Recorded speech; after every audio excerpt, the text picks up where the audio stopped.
Hello everyone! Welcome sa aking vlog. At ito po yung part 2 ng aking vlog dito sa Kamikochi. At may pupuntahan pa po kami mamaya pagkatapos namin dito. At habang umuupo dun sa upuan yung mga kasama namin at nagpapahinga, ako naman dito nag-e-emote din. At binibidyohan ako ng asawa ko habang naglalakad-lakad ako dito. O diba, feel na feel ko yung nature. At pagkatapos namin mag-picture-picture dito at magpahinga, naglakad-lakad na naman kami. Buti nga yung mga kasama namin nagustuhan talaga nila yung lugar dito kasi first time nila dito. At dahil nga first time nila sa Japan, ayun nga, sabi ng asawa ko sa Kamikochi natin dalhin. Kasi ito talaga yung nire-recommend ng asawa ko, lalo na't mga first timer dito sa Japan. At masarap puntahan ngayong summer. Kaso lang malayo lang talaga to at kailangan ng sasakyan. At pagkatapos namin maglakad, umupo muna kami dito saglit at inaaliw nila si Baby Aina. Natutuwa nga yung asawa ko sa kanila kasi habang nasa galaan kami, naalagaan nila si Baby Aina. Ang babait po nila kaya masaya kami ng asawa ko nakilala namin sila. At lakad na naman kami at ako naman yung magkakarga kay Baby Aina. At yung papa niya inaaliw si Baby Aina habang naglalakad kami.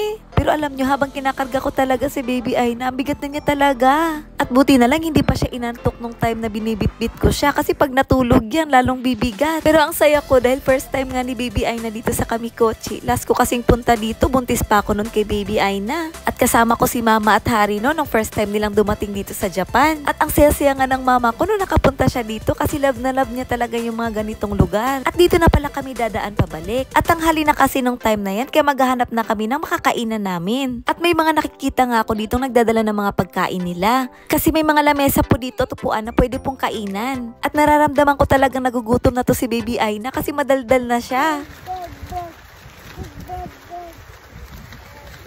At ang sarap nitong pakinggan yung agos ng tubig. Pakinggan nyo.